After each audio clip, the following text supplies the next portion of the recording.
پاس صدقہ کرنے کو کچھ نہ ہو، اسے چاہیے کہ اپنی دعا میں یہ کہہ لیا کرے، اللہم صلی علی محمد عبدک و رسولک وصلی علی المؤمنین والمؤمنات والمسلمین والمسلمات۔ تو یہ زکوٰۃ ہے، اور مومن کبھی بھلائی سے سیر نہیں ہوتا یہاں تک کہ جنت اس کا ٹھکانہ ہے۔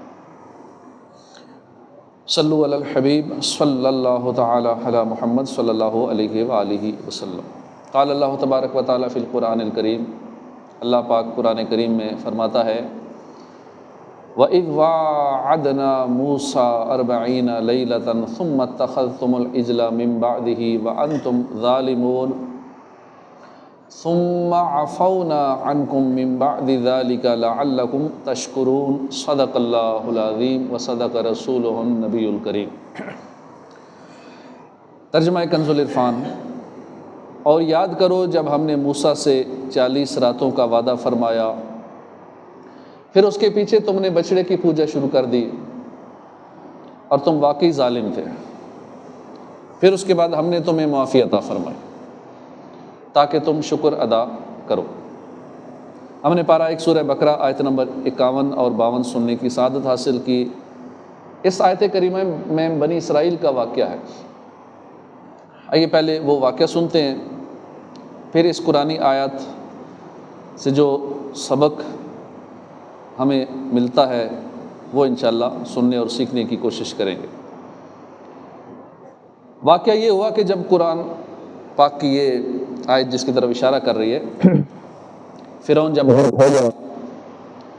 اور اس سے جب آزادی ملی، بنی اسرائیل خوشحال ہو گئے، امن و سکون سے خوشی خوشی زندگی گزارنے لگے۔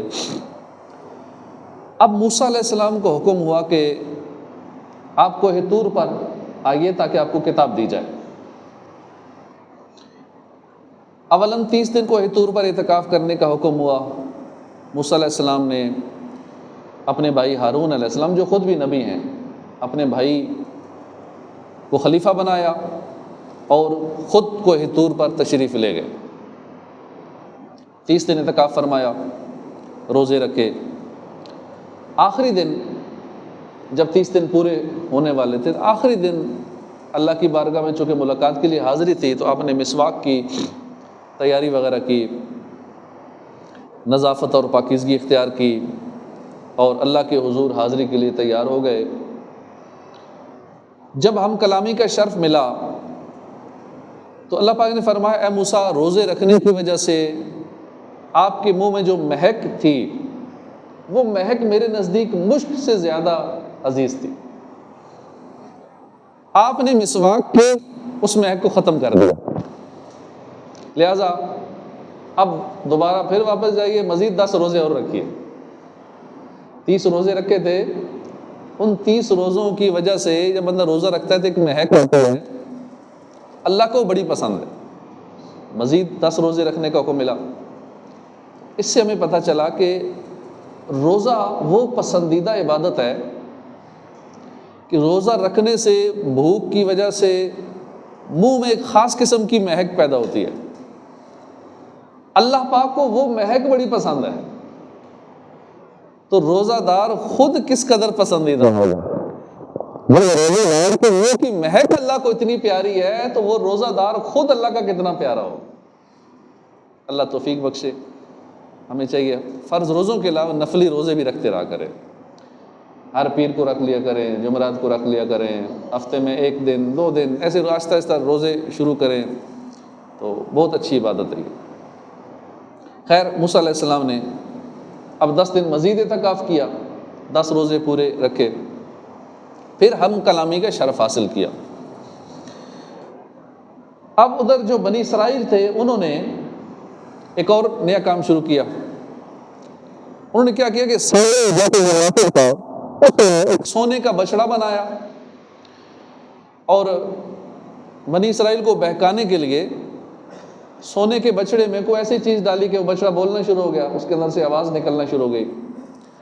اب سامری بولا کہ بنی اسرائیل، موسیٰ علیہ السلام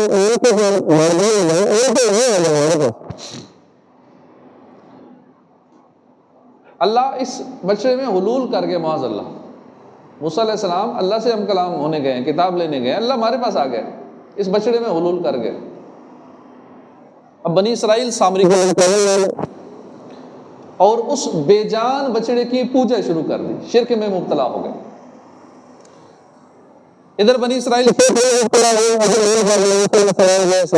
بتا دیا، موسیٰ علیہ السلام جلال میں آ گئے، بہت غضبناک ہوئے، واپس آئے، اس بچڑے کو چکنا چور کر دیا، سامری کو سخت سزا دی، بنی اسرائیل کو توبہ کرائی۔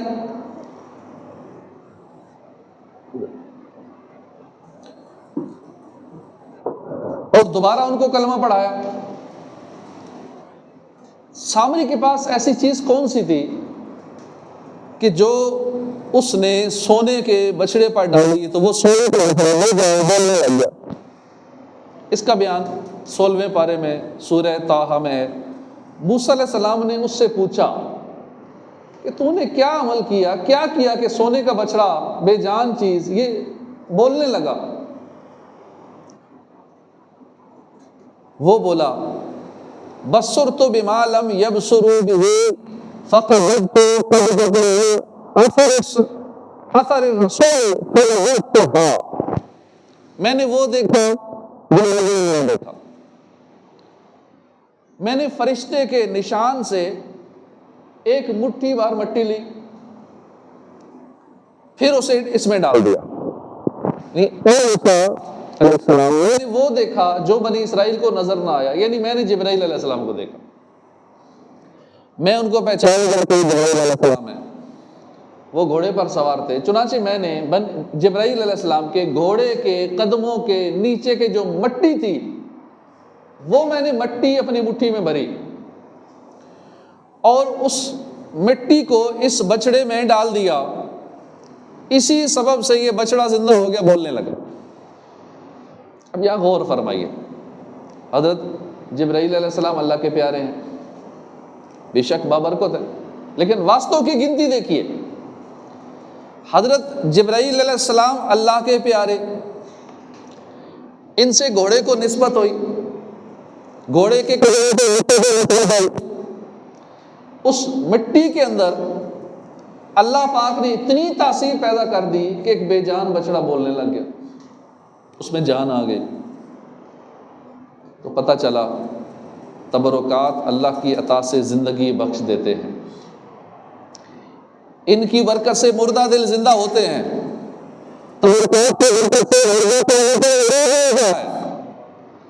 اور اللہ پاک تبرکات کے اندر مردے میں جان ڈال دینے کی تاثیر پیدا فرما دیتا ہے۔ علماء کرام فرماتے ہیں نیکوں اور پاکوں کے تبرکات میں تاثیر ہوتی ہے۔ اب یہ ہاتھوں کا فرق ہے کہ اگر یہ گستاخوں کے ہاتھوں میں آ جائیں تو منفی اثرات ہوتے ہیں، اس کے ادب والوں کے پاس آ جائیں، نیک لوگوں کے پاس یہ تبرکات آ جائیں، اس کے مثبت اثرات ہوتے ہیں، اثرات اس کے نیک ہو جاتے ہیں، اچھے ہو جاتے ہیں۔ اب دیکھیں سامری گستاخ تھا، سامری بے ادب تھا، اس نے جبرائیل علیہ السلام کے گھوڑے کے قدموں کے نیچے کی مٹی اس کے ہاتھ لگی، یہ بھی تبرک تھا نا۔ جب یہ تبرک اس گستاخ کے ہاتھ لگا، منافق کے ہاتھ لگا، تو اب یہ چاہتا تو ان سے اس نے اس کا نیگیٹو یوز کیا، اس نے شرک کے کام کو، اللہ کے سے دشمنی شروع کر دی، شرک کے کام کو پروموٹ کیا، بے ادبی کی، گستاخی کی، شرک کے لیے استعمال کیا، لہذا اس شرارت سے بنی اسرائیل گمراہ ہو گئے، حالانکہ لیکن اس تبرک کا نیگیٹو استعمال کیا۔ اللہ پاک توفیق بخشے، ہمیں چاہیے کہ بزرگوں کے تبرکات نصیب ہوں تو ہم ان تبرکات کا ادب کریں، تعظیم کریں اور برکتیں لوٹا کریں۔ اب اس جگہ ایک اور ایمان افروز نقطہ ہے کہ جبرائیل علیہ السلام جن کے گھوڑے کے قدموں کے نیچے لگنے والی مٹی اتنا اثر رکھتی ہے کہ بے جان میں جان ڈال دیتی ہے، یہ جبرائیل علیہ السلام کون ہے؟ یہ فرشتوں کے سردار ہیں اور ہمارے آقا صلی اللہ علیہ وسلم کے غلام ہیں، چاہیں تو اشاروں سے اپنے کایا ہی پلٹ دے دنیا کی، یہ شان ہے خدمت گاروں کی، سرکار کا عالم کیا ہوگا۔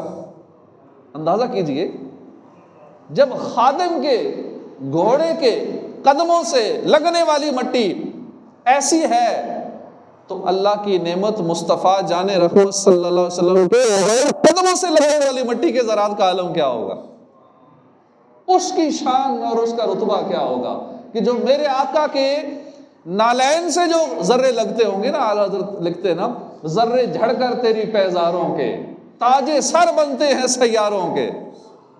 یا رسول اللہ، آپ کے نالین پاک سے جو ذرے لگتے ہیں نا مبارک قدموں سے، جو ان ذروں کو نسبت ہے نالین شریف کو جو مٹی نے چوما، یہ مٹی جو نالین پاک سے برکت لوٹ رہی ہے، اس مٹی کے ذرے نالین شریف سے جڑتے ہیں تو ان ذروں کو آسمان کے سیارے، سورج، مشتری، زحل وغیرہ یہ اپنے سر کا تاج بنا لیتے ہیں۔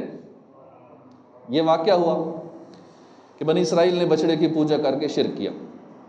اب یہ جرم تو بہت بڑا تھا، بچڑے کی پوجا کرنا، شرک کرنا، مگر اللہ پاک نے قبول فرما لی۔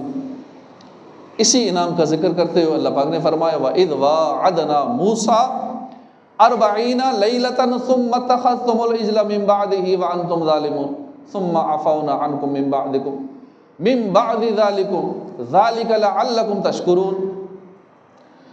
اور یاد کرو جب ہم نے موسیٰ سے 40 راتوں کا وعدہ فرمایا، پھر اس کے پیچھے تم نے بچڑے کی پوجا شروع کر دی اور تم واقعی ظالم تھے، پھر اس کے بعد ہم نے تمہیں معافی عطا فرمائی تاکہ تم شکر ادا کرو۔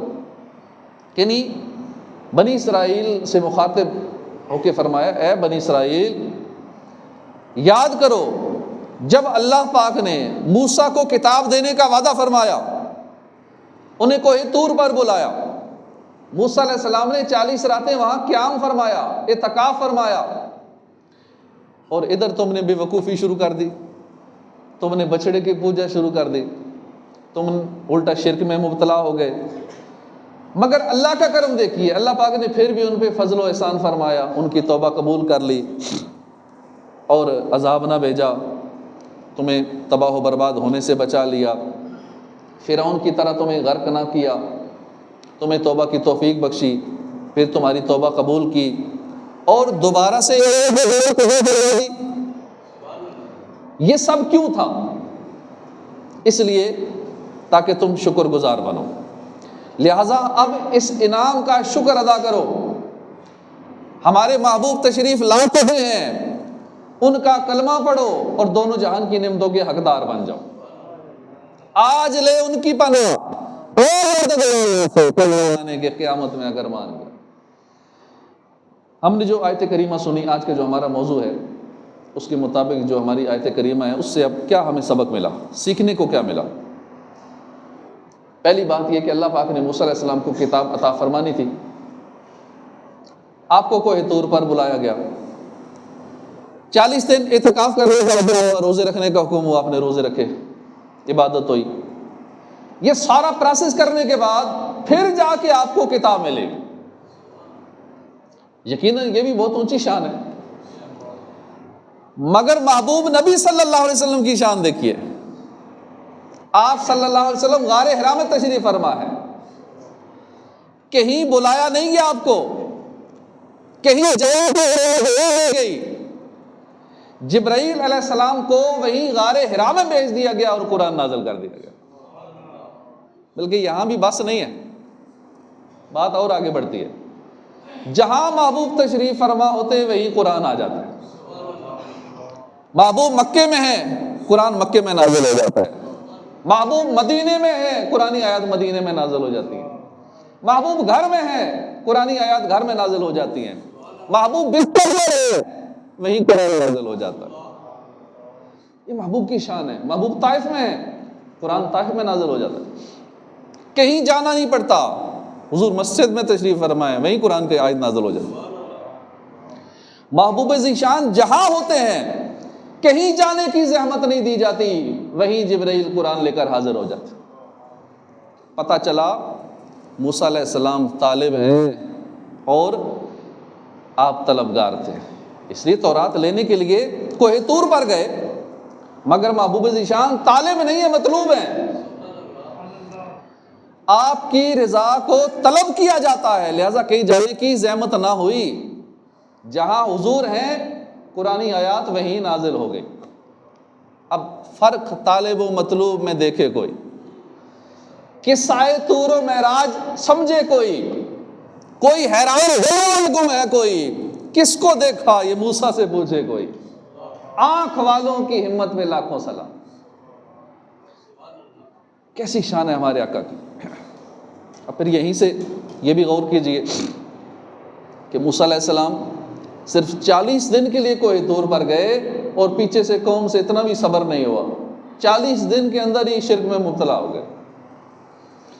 ہارون علیہ السلام کو آپ خلیفہ بھی بنا کے گئے، مکمل انتظام کر کے گئے، مگر اس کے باوجود ان کی طبیعت دیکھیں، 40 دن میں ہی راستے سے ہٹ گئے، کسی کی باتوں میں آ گئے، دین پر قائم نہ رہ سکے، بچڑے کی پوجا شروع کر دی۔ اور یہاں آقا کی امت کی شان دیکھیے، حضور کی امت کی طبیعت دیکھیے، شان دیکھیے، 14 صدیاں گزر چکی ہیں، آج بھی امت توحید پہ قائم ہے۔ وہاں 40 دن نہیں صبر کر سکے، اور آقا کے غلام دیکھ لیں ابھی تک ڈٹے ہوئے ہیں، اور اللہ استقامت نصیب فرمائے۔ شرک میں مبتلا نہ ہوئے نہ قیامت تک ہوں گے انشاءاللہ، کیونکہ پیارے محبوب صلی اللہ علیہ وسلم نے خود فرمایا، جو الوداعی خطبے حضور نے ارشاد فرمائے ہیں ان میں خاص طور پر یہ بیان فرمایا وَإِنِّي وَاللَّهِ مَا أَخَافُ عَلَيْكُمْ أَن تُشْرِكُوا بَعْدِي، کہ بے شک اللہ کی قسم، میرے آقا تو ویسے ہی کوئی بات کر دے تو وہ سچی ہوتی ہے نا، فرمایا اللہ کی قسم میں تمہارے متعلق یہ خوف نہیں رکھتا کہ تم میرے بعد شرک میں مبتلا ہوگا۔ یہ خوف سرکار نے جب فرما دیا کہ میری امت شرک میں مبتلا نہیں ہوگی، مجھے خوف نہیں ہے اس کا، گویا کہ حضور گارنٹی دے رہے ہیں میری امت شرک نہیں کرے گی۔ اب اس فرمان ذیشان کے فیضان کی مختصر سی جھلک دیکھ لیجئے۔ ہمارے یہاں بہت سارے مزارات ہیں، پاکستان میں بھی ہیں، پوری دنیا میں بھی ہیں۔ داتا صاحب کا مزار مشہور ہے، اسی کی مثال دیکھ لیجئے، پاکستان بھر سے، دنیا بھر سے لوگ حاضری دیتے ہیں داتا حضور کے مزار پہ، کتنی محبت سے، عقیدت سے وہاں حاضری دیتے ہیں۔ جب پلٹتے ہیں تو بعدم لوگ کوشش کرتے ہیں کہ مزار کی طرف پیٹ بھی نہ ہو، تھوڑا ترچا چلیں گے، الٹا چلیں گے۔ تو یہ محبت دیکھیے، ادب دیکھیے اولیاء کرام کا۔ اب وہاں جب نماز کا ٹائم ہوتا ہے، کیونکہ آپ نے دیکھا ہوگا جو وہاں حاضری دے چکے ہیں کہ جب نماز کا ٹائم ہوتا ہے تو اب وہ مزار اس انداز میں ہے کہ جیسے مثال کے طور پر مزار ادھر ہے، پیچھے قبلہ ادھر ہے، اور جب نماز پڑھنی ہوتی ہے تو پیٹھ مزار کی طرف آتی ہے نمازیوں کی۔ اب دیوانے بڑی محبت سے، شوق سے دور دور کا سفر کر کے وہاں پہنچے، سلامی عرض کی، الٹے پلٹتے ہیں، مگر قربان جائیے، یہ توحید پرستی ہے نشانی ہے کہ جب اذان ہوتی ہے تو وہی داتا کے دیوانے، وہی ادب کرنے والے، وہی پیٹھ دربار کی طرف نہ کرنے والے اللہ کے حضور حاضر ہو جاتے ہیں، پیٹھ دربار کی طرف ہوتی۔ ایک اللہ وحدہ لا شریک کے حضور سجدے میں گر جاتے ہیں۔ دیوانوں کا یہ انداز بتاتا ہے کہ ہمیں داتا حضور سے محبت ضرور ہے، مگر ہم ان کو خدا نہیں سمجھتے۔ ہم سجدہ کرتے ہیں، سجدہ صرف اللہ کو کرتے ہیں، اللہ کے سوا کسی ولی کو، کسی اور کو سجدہ نہیں کرتے۔ حضور غوث پاک سے محبت کرتے ہیں، داتا صاحب سے محبت کرتے ہیں، تاجدار گولڑا سے محبت کرتے ہیں، بری سرکار سے محبت کرتے ہیں، بابا فرید سے محبت کرتے ہیں، خواجہ اجمیر سے محبت کرتے ہیں، مگر ان کو خدا نہیں سمجھتے، کسی کو سجدہ نہیں کرتے۔ ایک مرتبہ امام حسن مجتبیٰ نے اپنے والد سے پوچھا کہ ابو جان کیا آپ کو مجھ سے محبت ہے؟ فرمایا ہاں حسن آپ سے محبت ہے۔ پوچھا کیا حسین سے بھی محبت ہے؟ فرمایا ہاں حسین سے محبت ہے۔ ابو جان امی جان فاطمہ زہرا سے بھی محبت ہے؟ جی محبت ہے، فاطمہ سے محبت ہے۔ ابو جان کیا سرکار صلی اللہ علیہ وسلم سے بھی محبت ہے؟ فرمایا ہاں پیارے آقا صلی اللہ علیہ وسلم سے بھی محبت ہے۔ پوچھا کیا اللہ سے بھی محبت ہے؟ فرمایا ہاں اللہ سے بھی محبت ہے۔ کہتے ہیں بات سمجھ نہیں آئی، امام حسن سوال پہ سوال پوچھے جا رہے ہیں، جواب ملتا جا رہا ہے، اور پھر عرض کرتے ہیں ابو جان بات سمجھ نہیں آئی، دل ایک ہے، محبت ہے اتنی ساری، ایک دل میں تو ایک ہی محبت ہوتی ہے نا۔ آپ سب سے محبت کرتے ہیں اور کہہ رہے ہیں اللہ سے ہی محبت ہے۔ اب چونکہ مولا علی یہ شہر علم کا دروازہ ہے، یہ بھی جواب بھی بڑا پیارا پیارا دیتے ہیں۔ جواب سنیے، فرمایا بیٹا تم دیکھتے نہیں کہ جب نماز کا وقت ہوتا ہے تو میں سب سے بالکل لاپرواہ ہو کے بالکل بے پرواہ ہو جاتا ہوں، سب سے الگ ہو جاتا ہوں اور اللہ کے حضور حاضر ہو جاتا ہوں۔ یہ اس بات کی دلیل ہے کہ اصل میں محبت ایک ہی ہے، اور یہ ساری جو محبتیں ہیں یہ اس محبت کی وجہ سے ہیں۔ غرض کہ یہ امت الحمدللہ اب بھی توحید پر قائم ہے۔ ہم صحابہ سے محبت کرتے ہیں، ہم اہل بیت سے محبت کرتے ہیں، ہم اولیاء کرام سے محبت کرتے ہیں، ہم غوث پاک سے محبت کرتے ہیں، سارے ولیوں سے محبت کرتے ہیں، مگر جب اذان ہو جاتی ہے، نماز کا وقت ہوتا ہے تو اللہ کے حضور حاضر ہو کے سجدہ اللہ کو ہی کرتے ہیں۔ اور پھر کیفیت کیا ہوتی ہے کہ ایک ہی صف میں کھڑے ہو گئے محمود و ایاز، نہ کوئی بندہ رہا نہ بندہ نواز، اور بندہ و صاحب و محتاج و غنی سب ایک ہوئے، تیرے دربار میں پہنچے، تیری سرکار میں پہنچے تو سبھی ایک ہوئے۔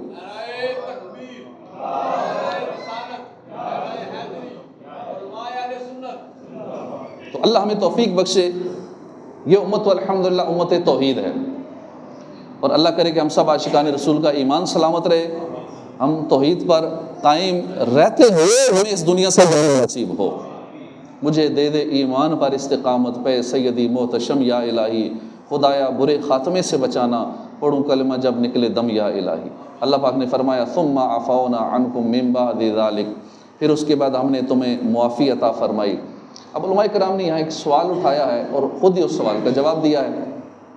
سوال یہ ہے کہ جو قبطی تھے، فرعون کی قوم والے تھے، اب جرم انہوں نے بھی کیا، کیا جرم کیا؟ فرعون کی عبادت کرتے تھے، فرعون کو خدا سمجھتے تھے، فرعون کو پوجتے تھے، شرک کرتے تھے، جیتے جاگتے بندے کا انہوں نے خدا بنا لیا اور اس کی عبادت پوجا کرنی، شرک کرنا۔ اب انہوں نے کیا؟ انہوں نے بھی کام تو ملتا جلتا ہی کیا، ایک بچڑا اپنی آنکھوں سے بنتا ہوا دیکھا، سونے کا بچڑا، اور اس بچڑے کی پوجا شروع کر دی۔ اب کام دونوں نے تقریباً سیم کیا، شرک کیا، لیکن قبطیوں کو غرق کر دیا گیا دریا میں، اور یہ بنی اسرائیل کو معاف کر دیا گیا۔ اب ذہن میں یہ سوال تو آتا ہے کہ سیم کام ہے دونوں کے، ایک کو غرق کر دیا گیا، ان کو توبہ کی توفیق عطا فرما دی، وجہ کیا ہے؟ اس میں حکمت کیا ہے؟ علماء کرام فرماتے ہیں کہ اس سوال کا جواب آیت کریمہ کے آخر میں اللہ پاک نے خود ہی دے دیا۔ فرمایا لعلکم تشکرون، تاکہ تم شکر ادا کرو۔ گویا فرمایا جا رہا ہے کہ ان کے اندر شکر کی اہلیت، صلاحیت وہ ختم ہو چکی تھی، لہٰذا ان کو غرق کر دیا گیا۔ تمہارے اندر ابھی شکر کی اہلیت باقی تھی، لہٰذا تمہیں ایک چانس دیا گیا، تمہیں ایک اور موقع دیا جا رہا ہے تاکہ تم توبہ کرو، شکر ادا کرو، اللہ کی اطاعت اور اس کی فرمانبرداری میں لگ جاؤ۔ تو پتہ چلا کہ عذاب کا ایک سبب ناشکری بھی ہے، ہمارے یہاں یہ عام پائی جاتی ہے۔ اللہ نے بے شمار نعمتیں عطا فرما رکھی ہیں، لیکن ان نعمتوں پہ غور نہیں کریں گے، ان نعمتوں کو یاد نہیں کریں گے، جو کوئی کمی ہے بس اسی کا رونا روئیں گے۔ اللہ پاک نے اتنی صحت عطا فرما رکھی ہے، بس ذرا سا سر درد ہوگا تو اس کا چرچا کریں گے، باقی جو صحت ملی ہوئی ہے، یہ اتنے آزاد سلامت ہیں، باقی ہر چیز پرفیکٹ ہے، اس کا تذکرہ، اس کا شکر نہیں، باقی سب کچھ ہے، بس ایک آدھ نعمت کی کمی ہے، اس ایک کو یاد کرتے ہوئے اپنی زندگی ٹینشن میں گزار دیں گے، یہ نہیں ہے، یہ نہیں ہے، یہ نہیں، بس جو ہے کبھی اس پہ غور کیا؟ اللہ کی نعمتوں کو لکھنا شروع کر دو تو کئی کتابیں بھر جائیں، اللہ کی نعمتوں کا شمار نہیں کر سکتے ہم، اتنی اس کے کرم ہیں، اس مالک کے اتنے احسانات ہیں، اتنی زیادہ اس نے نعمتیں ہمیں عطا فرما رکھی ہیں۔ تو عذاب کا ایک سبب ناشکری بھی ہے، یہ ہمیں اپنے اندر سے نکال دینی چاہیے۔ ہمیں شکر والا جذبہ، شکر والی خاصیت اپنے اندر پیدا کرنی چاہیے کہ جو کچھ اپنے پاس ہے اس پہ شکر کریں۔ سانسیں چل رہی ہیں نا، اسی پہ شکر ادا کریں۔ کہ میں شکر کرنے کے قابل تو ہو رہا ہوں، زبان سے بول رہا ہوں اللہ تیرا شکر ہے، الحمدللہ کہہ رہا ہوں، تو اسی پہ شکر ادا کر لیں۔ اللہ شکر کی توفیق دے رہا ہے، اسی پہ شکر ادا کر لیں۔ تو بندہ گناہ کرتا ہے، اللہ مہلت دیتا ہے، بندہ پھر گناہ کرتا ہے، پھر مہلت ملتی ہے، اسی طرح گناہ کرتا رہتا ہے، گناہ کرتا رہتا ہے، مہلت دی جاتی ہے۔ گناہ کرتے کرتے کرتے اس کا دل سیاہ ہو جاتا ہے، توبہ کے لائق نہیں رہتا۔ گناہ اور ناشکری یہ اس کی طبیعت میں رچ بس جاتی ہیں، تو اس کے بعد عذاب نازل ہوتا ہے، اس کو تباہ و برباد کر دیا جاتا ہے۔ عرب کا ایک قبیلہ تھا جسے سبا کہتے ہیں، یہ لوگ اللہ کے نبی ہود علیہ السلام کی قوم میں سے تھے، ان کی اولاد میں سے تھے، یمن کی ایک بستی میں رہتے تھے۔ اللہ نے بے مثال نعمتوں سے نوازا، علاقے کی آب و ہوا ایسی فریش، پاکیزہ، صحت بخش اور معتدل، نہ زیادہ گرمی نہ زیادہ سردی، بڑا پیارا موسم، نہ مچھر نہ مکھی نہ سانپ نہ بچھو نہ کیڑے مکوڑے نہ کھٹمل، زمین زرخیز، باغ پھلوں سے لدے ہوئے، یہاں تک کہ اگر کوئی ٹوکرا سر پہ لے کے باغ سے گزرتا تھا تو گزرتے گزرتے اس کا ٹوکرا خود ہی بھر جاتا تھا، اتنے پھل بھرتے تھے، ٹوکرا پھلوں سے بھر جاتا، پھل توڑنے کی ضرورت نہیں پڑتی تھی، ٹوکرا لے کے گزرنا ہے باغ سے، ٹوکرا بھر جائے گا۔ اتنی کثرت سے پھل تھے، اللہ نے اتنی نعمتیں عطا فرما رکھی تھی، خوشحال تھی قوم، امن و سکون سے رہ رہی تھی، آرام اور چین سے زندگی بسر کر رہی تھی۔ اب چاہیے تو یہ تھا کہ اللہ پاک نے اتنی نعمتیں عطا فرمائی ہیں تو اس کا شکر ادا کرنا چاہیے، لیکن انہوں نے ناشکری کی۔ اللہ پاک نے ایک نبی بھیجے، انہوں نے نبی کو جھٹلایا، دوسرے نبی بھیجے، ان کو جھٹلایا، تیسرے نبی بھیجے، ان کو جھٹلایا، حتیٰ کہ 13 انبیاء کرام اس قوم کی طرف بھیجے گئے، سب کو جھٹلایا، اللہ کے نبی کی بات نہیں مانی۔ اب یہ سرکش لوگ تھے، کسی طرح بھی شکر اور فرمانبرداری کی طرف مائل نہ ہوئے۔ اب وہ موقع آیا کہ ناشکری اور رس گئی، اللہ کا عذاب نازل ہوا، اور عذاب بھی کیسا آیا؟ چوہوں کے ذریعے، کہ انہوں نے ان کے قریب ایک نہر تھی، ان کے علاقے کے قریب، وہ جس سے پانی کا بند بنا ہوا تھا، پانی کو اس نہر نے، اس بند نے روکا ہوا تھا، تو چوہوں نے کیا کیا؟ اللہ کے حکم سے تھا کہ چوہے مقرر کیے گئے تھے، چوہوں نے اس بند کو نیچے سے سوراخ کر دیا، سارا بستی میں آیا، سارے تباہ و برباد ہو گئے، پوری بستی غرق ہو گئی، سیلاب آیا۔ تو پتہ چلا کہ جب تک بندہ شکر ادا کرتا رہتا ہے اس پہ کرم رہتا ہے، جب ناشکری کرتا ہے نا تو پھر اس پہ عذاب آتا ہے، پھر تباہ و برباد ہو جاتا ہے۔ تو ہمیں شکر گزار بندہ بننا چاہیے۔ اللہ پاک قرآن کریم میں فرماتا ہے ما یفعل اللہ بعذابکم ان شکرتم وآمنتم وکان اللہ شاکرا علیما، اور اگر تم شکر گزار بن جاؤ اور ایمان لاؤ تو اللہ تمہیں عذاب دے کر کیا کرے گا؟ اور اللہ قدر کرے گا۔ یہ اے لوگو، اگر تم شکر گزار بندے بن جاؤ اور اس پر ایمان تو وہ اللہ پاک تمہیں عذاب دے کر کیا کرے گا؟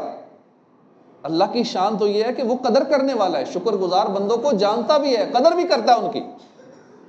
تو پتہ چلا کہ شکر جو ہے وہ عذاب سے بچانے والی نیکی ہے، اور ناشکری وہ برائی ہے جو عذاب کا سبب بن جاتی ہے۔ ہمیں اللہ کا شکر ادا کرنا چاہیے۔ اب شکر کا ایک طریقہ یہ ہے کہ افضل طریقہ جس کو بتایا گیا کہ الحمدللہ کہنا، کوئی نعمت ملے اس کی دعا ہے الحمدللہ، تو ہمیں یہ عادت بنانی چاہیے الحمدللہ کہنے کی۔ صبح آنکھ کھلی یہ بھی ایک نعمت ہے کہ دوبارہ موت کے بعد زندگی مل گئی، الحمدللہ۔ بستر سے اٹھنے کے لائق ہو گئے، الحمدللہ۔ ہاتھ پاؤں سلامت ہیں، گھٹنے سلامت ہیں، حرکت کر رہے ہیں، موو کر رہے ہیں، بستر سے نیچے اترنے کے قابل ہیں، الحمدللہ۔ پاؤں سلامت ہیں، جوتے پہن سکتے ہیں، الحمدللہ۔ گھٹنے حرکت کر رہے ہیں، الحمدللہ۔ کام کے لیے نکلے ہیں، اللہ نے توفیق بخشی ہے، الحمدللہ۔ کام سے واپس آ گئے صحیح سلامت، الحمدللہ۔ واپس آ کے اپنے بچوں کو گھر بار کو صحیح سلامت دیکھ لیا ہے، الحمدللہ۔ اس پہ اللہ کا شکر۔ اسی طرح کھانا کھایا،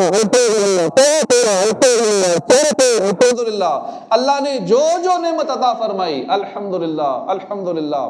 اس کا فائدہ کیا ہوگا کہ ہم اس کا شکر ادا کرنے میں انشاءاللہ کامیاب ہو جائیں، اور اس کے ساتھ ساتھ انشاءاللہ بے شمار نیکیوں کی بھی توفیق ملے گی۔ حدیث پاک میں ہے میرے آقا نے صحابہ سے فرمایا ڈالیں اٹھا لو. عرض کی رسول اللہ کیا دشمن نے حملہ کر دیا؟ ڈالیں اٹھا لیں. فرمایا کہ حملہ نہیں کیا دشمن نے، بلکہ جہنم کے مقابلے میں ڈالیں اٹھا لو. اور وہ کیسے کہ سبحان اللہ، الحمدللہ، اللہ اکبر، لا الہ الا اللہ، یہ پڑھا کرو. یہ کلمات جو ہیں یہ قیامت کے دن آگے اور پیچھے سے جہنم کے عذاب سے ڈالے ہیں. اسی طرح ایک اور جگہ فرمایا کیا تم میں کوئی روزانہ احد پہاڑ کے برابر عمل کرنے کی طاقت رکھتا ہے؟ صحابہ نے عرض کی یا رسول اللہ احد پہاڑ چونکہ بہت بڑا میلوں اتنا بڑا احد پہاڑ جتنا عمل یہ کون کر سکتا ہے؟ میرے آقا نے فرمایا تم کر سکتے ہو. وہ کیسے؟ فرمایا الحمدللہ کہنا. یہ احد پہاڑ سے زیادہ عظمت والا ہے. الحمدللہ کتنا آسان سا کام ہے، ہماری زبان پہ اتنا ایزی ہے، 1 سیکنڈ کا کام ہے. اسی طرح ایک اور روایت میں ہے فرمایا کہ الحمدللہ کہنا یہ میزان کو بھر دیتا ہے. اتنا اس کا ثواب ہے کہ قیامت والے دن جب یہ میزان عمل پر رکھا جائے گا تو اس میزان کو بھر دے گا نیکیوں سے. تو اس سے اندازہ لگائیں کہ ہمارا وقت کتنا قیمتی ہے کہ ہم 1 سیکنڈ میں اتنا بڑا عمل کر سکتے ہیں کہ اپنے میزان کو نیکیوں سے بھر سکتے ہیں. 1 سیکنڈ کے اندر اتنا عمل کر سکتے ہیں، اپنے رب کو راضی کرنے والا یہ عمل کر سکتے ہیں، جنت میں درخت لگانے والا عمل کر سکتے ہیں. لیکن ہم اپنے کئی گھنٹے روزانہ کے ویسٹ کرتے ہیں. اور یوں اگر ہم مہینوں کا، سالوں کا حساب لگائیں تو ہماری زندگی کے کئی سال فضولیات میں اور گناہوں میں برباد ہو جاتے ہیں. شرم نبی، خوف خدا، یہ بھی نہیں وہ بھی نہیں. اللہ پاک توفیق عطا فرمائے. آمین بجاہ نبی الامین صلی اللہ علیہ وسلم.